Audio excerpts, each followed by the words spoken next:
Welcome back to Spork Syndicate. My name is Tom. Let's have some fun.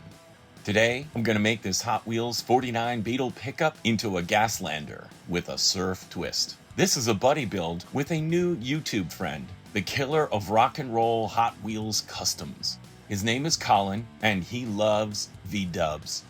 He launched Volkswagen Fridays in January, so it was obvious what kind of casting we were going to use for our buddy build. I had this pickup laying around from my very first Four Horsemen video in February 2023 because I needed to reshoot a sequence I lost in post-production. I found the Just Trucks 4x4 frame that best fit the wheelbase, but had to make some alterations to the body.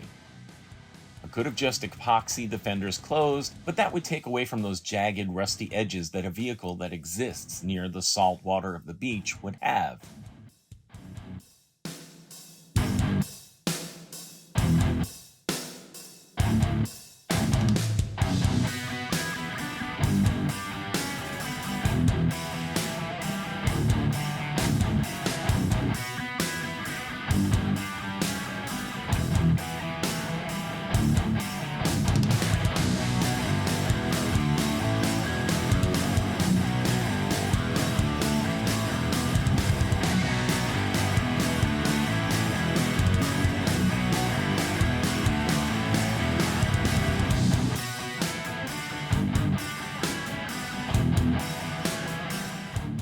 To exaggerate the jagged breakage, as though it were rusted out, I don't complete the cuts and use my pliers to rip off the pieces of metal.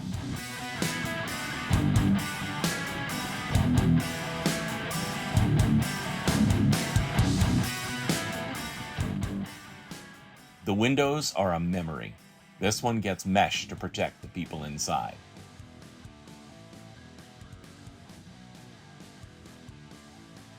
Now I'm banging on the casting and twisting the pickup bed a little to not only show the decay, but some battle scars.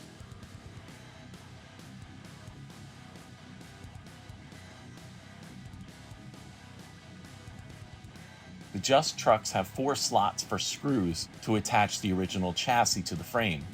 I use a wire and glue to join the V-dub and the frame together.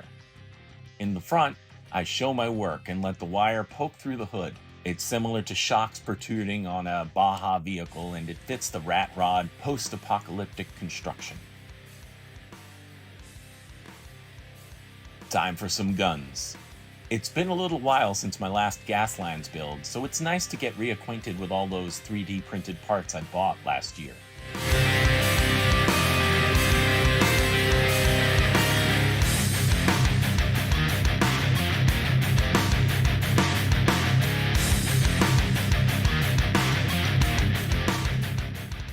I found a cool bed rack from another Just Truck. It will be my surfboard rack and protection for gunners in the bed.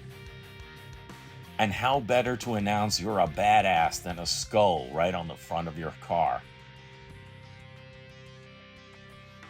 The final phase of the build is to have a way to hold the surfboards down. I chose to cut and glue a black rubber band for that, and it worked like a charm.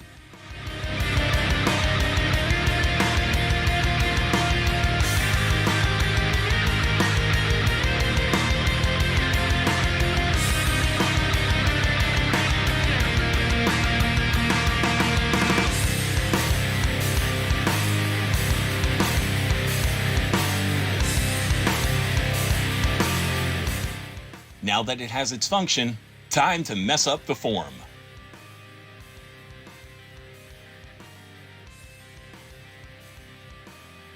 Scratching and denting from all that wasteland surfing under heavy fire means there isn't much time for bodywork.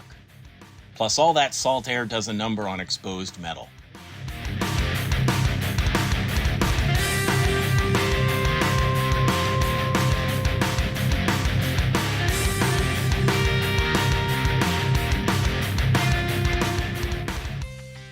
Although it's possible that a door might have been lost and replaced with one from a pink VW Bug along the line, it makes sense that this would be held together like Frankenstein's monster.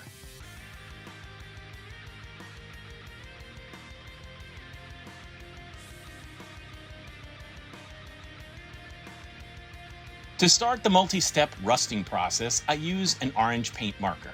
The tip is perfect to get into the nooks and crannies.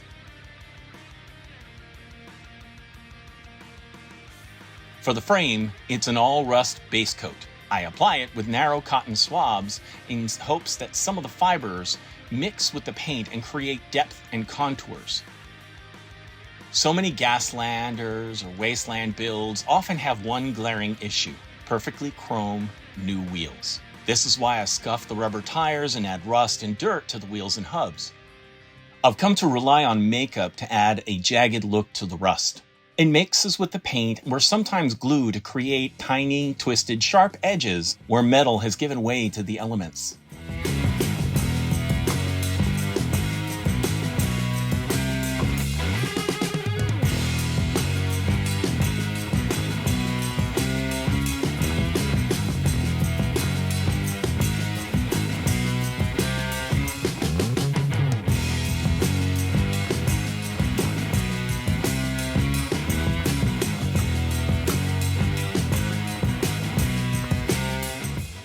Anything that's silver becomes some form of earth tone.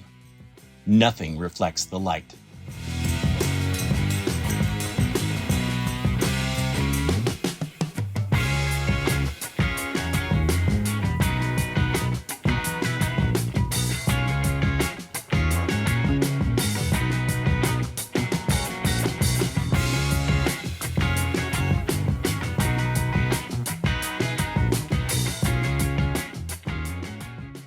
To further that, I finish everything using matte clear coat.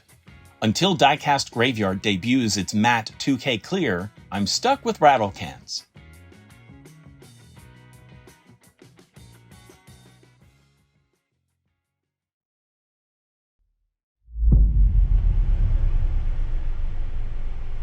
Post-apocalyptic surfing has its benefits.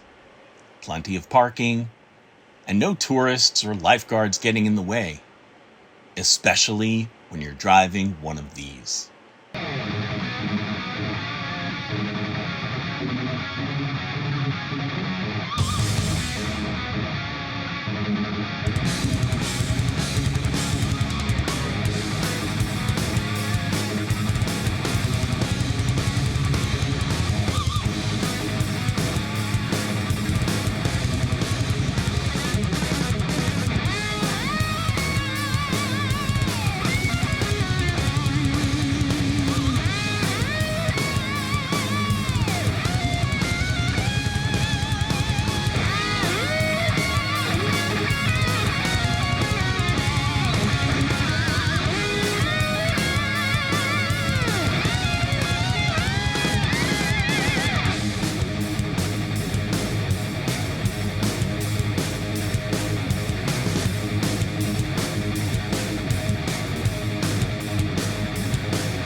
Colin's channel is a bit hard to find, but here's what you can search to find it. A link to his channel is included in the description of this video. His blend of classic rock and roll and his love of die-cast cars is soothing in a way. I hope you check him out and subscribe to his channel. This was such a fun build, and another in what's become my year of the buddy build, which is just fine to me. This isn't just fun, it's a chance to connect with people all over the world, like Colin, the killer of rock and roll.